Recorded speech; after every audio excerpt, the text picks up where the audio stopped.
राधे श्याम। जैसे वर्ष भर होने को है, प्रत्येक एकादशी का महात्म सुनाया जा रहा है।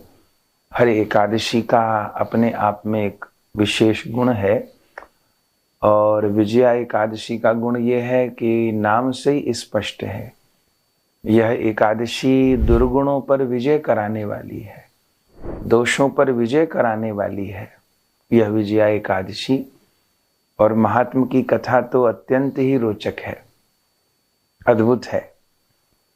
युधिष्ठिर महाराज श्री कृष्ण से पूछ रहे हैं फाल्गुन कृष्ण एकादशी के विषय में, तो श्री कृष्ण ने प्रसन्न होकर के कहा कि इस व्रत का पालन तो स्वयं श्री रामचंद्र जी ने किया है।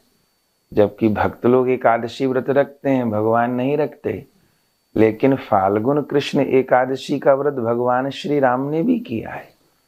पुराणों में उल्लेख है कि जिस समय रावण ने सीता जी का हरण कर लिया और वानरों की सहायता से भगवान समुद्र तट पर पहुंच गए और अब सेतु बना करके लंका पर जाकर के रावण पर विजय प्राप्त करने का उद्यम प्रारंभ हुआ, तो उस समय लक्ष्मण जी के मन में एक विचार आया और लक्ष्मण जी ने भगवान श्री राम को कहा कि प्रभु आप सर्वसमर्थ हैं, आप सर्वेश्वर हैं, लेकिन यहाँ समुद्र तट से आधा योजन की दूरी पर एक कुमारी द्वीप करके स्थान है और वहां पर एक वकदालभ्य नाम के एक चिरंजीवी महात्मा रहते हैं, जिनकी इतनी बड़ी आयु है कि उन्होंने अनेकों ब्रह्माओं को देखा है, माने अनेक ब्रह्माओं के जीवन पूरे होते हुए उन्होंने देखे हैं।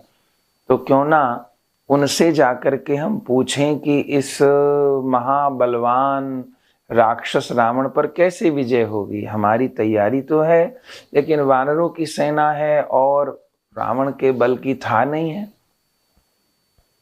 तो लक्ष्मण जी के बाद भगवान श्री राम को प्रिय लगी। तब भगवान श्री राम उन वगदालभ्य ऋषि के पास पहुंचे, अपनी सारी बात कही, ऐसे ऐसे जन कल्याण के लिए, सारे लोग के उद्धार के लिए, रावण पर विजय प्राप्त करने के लिए हम लंका पर चढ़ाई करना चाहते हैं, सागर को लांघना चाहते हैं, कैसे होगा। तब उस समय उन वगदालभ्य नाम के ऋषि ने कहा, हे भगवान श्री राम आप सर्वेश्वर हैं, लेकिन संसार में आदर्श उपस्थित करने के लिए आपने प्रश्न पूछा है। आप चाहते हैं कि आपकी विजय सुनिश्चित हो, तो आप फाल्गुन मास के कृष्ण पक्ष की एकादशी का व्रत रखिए। आप स्वयं उस व्रत को रखिए और आपकी जितनी सेना है, जितने परिकर हैं, वो सब इस एकादशी का व्रत करें।